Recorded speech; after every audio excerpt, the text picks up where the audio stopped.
Hi guys, welcome back to my channel and welcome to my race review after the Monaco Grand Prix. I literally just finished watching it and I'm filming this pretty much straight away, and I'm still in shock. For a girl whose top three drivers are Lando Norris, Ollie Behrman and Charles Leclerc, I'm not doing okay. That was an insane race. Firstly, just touching on the amount of penalties everyone was getting. Like every lap, it seemed like we were investigating a penalty, giving out a new penalty. Amount of people who sped in the pit lane. It's very interesting because, like, you think like teams started giving out warnings because it had happened a couple of times, and they still were getting penalties. So is it interesting, like what happened there? I don't really understand. Like maybe the drivers just didn't really understand when they needed to hit the pit lane limiter button. But at the same time, like it feels weird that it happened so many times during one race, because you think it would happen once, the teams would warn their drivers, and then it would be fine after that. Um, I'm not really sure what happened with Ollie. Like, obviously, we were told by the commentary that he went into the back of his teammate Esteban Ocon on the first lap, but we didn't see a replay of it, so I have no opinions on it, whether it was Ollie's fault, whether it was Esteban's fault, or whether it was just like a first lap racing incident, which we get a lot of the time. So I have no opinions on that because they just never showed us a replay, even though most of the race was pretty boring. I'm pretty sure we only got one real overtake, which was Arvid Lindblad on Alex Albon, and that was a beautiful overtake. Arvid did very well this race. I'm very impressed with how he raced. Sorry, it's really hot in my room. Yeah, and then obviously Ollie retired. I'm not sure if that was the damage from the contact was too much, or whether it was like it was clear they weren't going to get any points, so what's the point? But with the amount of people that DNF'd after Ollie, it might have been better to keep him out because he could have got close to points, but you never know. I'm assuming there was some kind of issue with the car and there was no point continuing otherwise. But yeah, and then obviously Valtteri Bottas then retired because of overheating issues with his car, which they've had all weekend. I feel like every single practice session they've said, "Oh, like my brakes are gonna set on fire." And obviously, I think it was Perez's, yeah, it was Checo's brakes that set on fire on. I think it was one of the practice sessions. So yeah, the Cadillac's still figuring out how to get their car to work. But at the same time, I'm filming this before any post race penalties or anything, so I don't know the full stand-ins, final stand-ins, because obviously Isaac Hadjar got a podium, but that could very easily be taken away with him from him because he was being investigated. But it's after the race investigation, so I don't know if Hadjar still P3 or lower. He could be. I think the lowest he'll drop is P4, P5, and then that might give Oscar a podium, but we'll see. So I'm filming this before any post-race penalties. But Checo is currently in P10. So if he doesn't get a post-race penalty, then he's got a point for Cadillac, which is absolutely insane, especially their sixth race as a Formula One team. That's really impressive. But we'll see how that pans out. And if he does get a penalty, then Fernando Alonso will inherit that point, which is also insane. So that's crazy, first of all. And then Lando, guys, they need to give him a working car. I don't understand how this is happening race after race. I feel like every single race weekend he has an issue. I feel like the only race weekend he didn't have some kind of issue was Miami, and we saw how he was pretty dominant. He was dominant in the sprint. And I think he could have won the race as well if McLaren had given him a better strategy, if they hadn't played it so safe, which I get, like that's the highest they'd been. But we just see how well he performs when he has a car behind him, but he barely ever has a car behind him, and that was true this weekend. Also, first lap was just really unfortunate for him, getting like kind of pushed by Piastri, but obviously I wouldn't say that's Piastri's fault. Piastri was just racing like normal, but obviously that gave a chance to Pierre to get past Lando, and also I think Max stopping meant that Lando had to like go around instead of just going straight, which also lost him some time on like that first corner. So just a super unfortunate race for Lando. Talking about Max, because I kind of forgot he was the first one to DNF. Um, Max Verstappen not even starting the race is actually ridiculous. I'm pretty sure P2 is his highest qualifying the whole year, and he didn't even start. Like, when I was watching, I was waiting for, like, because you know the Ferraris are like quite good at their starts. I was waiting for Charles. I was hoping Charles would just come weaving through and take P1 in the first corner. So I was waiting for that. And I didn't even realise Max wasn't moving. And then I realised and I was like, what is going on? And that was the start of a very chaotic race. Um, so, but there was so many DNFs, and yet I would still say the race was boring. The thing, it wasn't, if you look at it as a whole with the amount of DNFs and there was a red flag and blah blah blah, you would be like, oh, that race was so interesting. But if we're actually talking about racing material, we had none. Like, we would see the drivers get really close to each other and still not be able to overtake. Like, if it was any other track, Lando would have got past Pierre Gasly so quickly because he was all up over him but just didn't have the pace to get past. And also, it's Monaco, you just can't overtake that easily. So, like, it was a very chaotic race, but that doesn't make it a good race. You know, I wouldn't say it was a good race, especially if we're talking about racing and stuff. But it was insane. Well done to Kimi. Kimi is absolutely amazing. He's a great driver. He seems to always have luck on his side. Like, obviously, none of his wins are down to luck. His driving ability is what gets him those wins.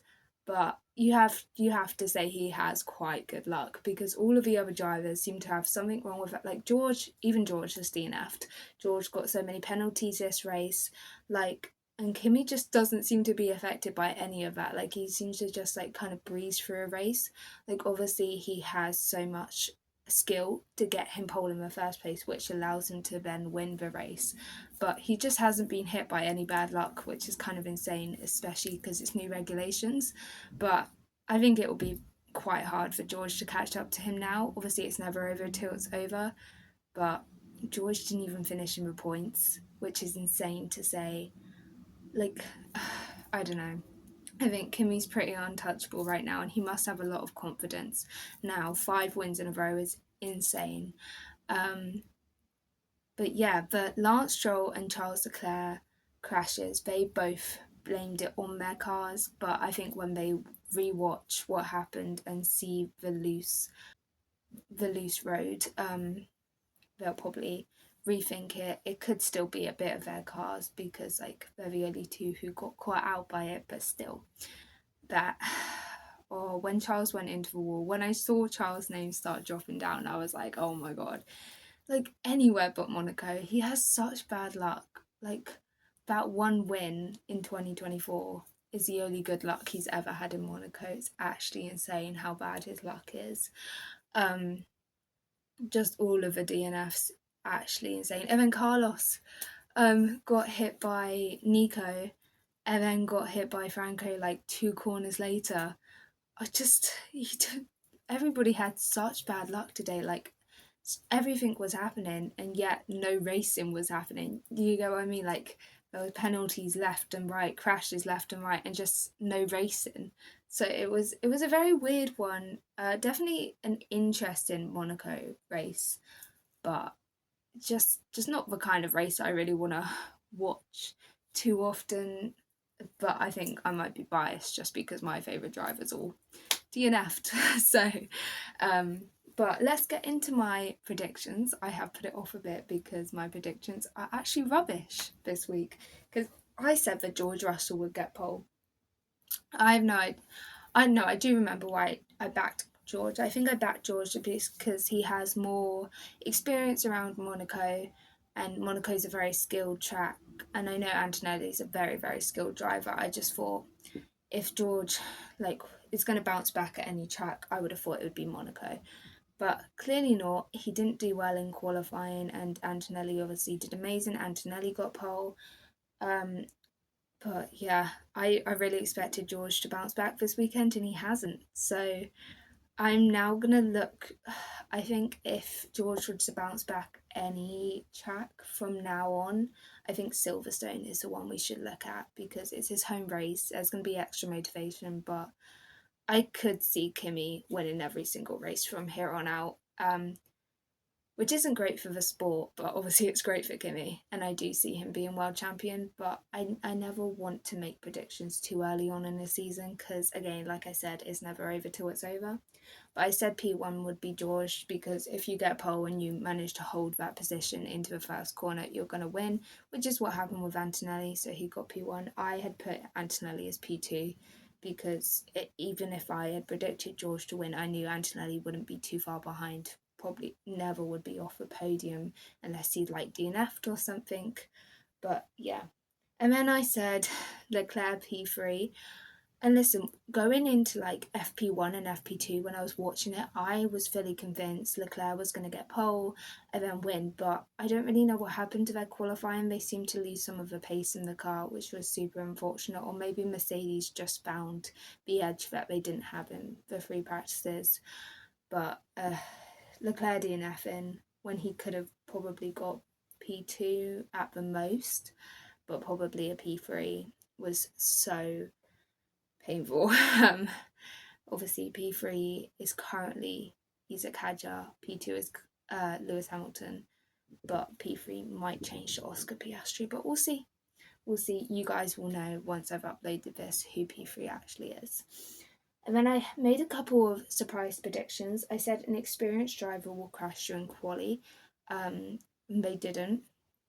I think it was Gabriel Bortoleto who crashed during Q1, but I don't class him as an experienced driver because it's his second season. But I should have expanded that prediction to say quali or the race because obviously Charles crashed in the race. He's an experienced driver for sure. But yeah, that it links into my other surprise prediction where I said there would be no crashes during the race. I'm not really sure what I was thinking. I just don't think. Well, I feel like there usually is a crash in Monaco just because it's so easy to go into a wall, but I thought like it's easier to crash during qualifying when they're on the limits and in the race, but there are usually at least one crash in Monaco, so I'm wrong with that. I did think there would be mechanical DNFs, but I thought there would be no crashes, but I think you can definitely class Stroll and Charles and Sainz all as crashes, so there we go. Then they said someone will cut the chicane and get a penalty like George did last year when he was trying to get past Alex. And a couple of people cut the chicane, but they didn't gain any advantage. So no penalties for that, which is kind of disappointing because I feel like it would have been funny to watch. Obviously, it's not great racing to just cut the chicane to get in front of someone, but when it's Monaco, you do what you have to do. And then my final prediction was that Ferrari would mess up a pit stop. And I would say I definitely got that right. I understand to a certain extent why they did it, but I just don't think it was the right move to double stack them under that I can't remember if it was a virtual or a full safety car. I think it was a full safety car. I don't think it was right to double stack them when they knew Hamilton had a 5-second penalty to serve, because then Leclerc had to wait. And if they'd left him out, which he was happy to do, he came on the radio after saying like, "Oh, you should have just left me out." If they'd left him out, he would have inherited P2. So I think that's probably why they didn't do it, because they didn't want to be showing any favouritism to Charles. But at the same time, I think they should have left him out. But obviously it doesn't matter now because Charles ended up crashing anyway, but I would say that was a mess up in a pit stop for Ferrari. So that's like literally one of the only predictions I got right this weekend. I don't think anyone could have predicted how this weekend went.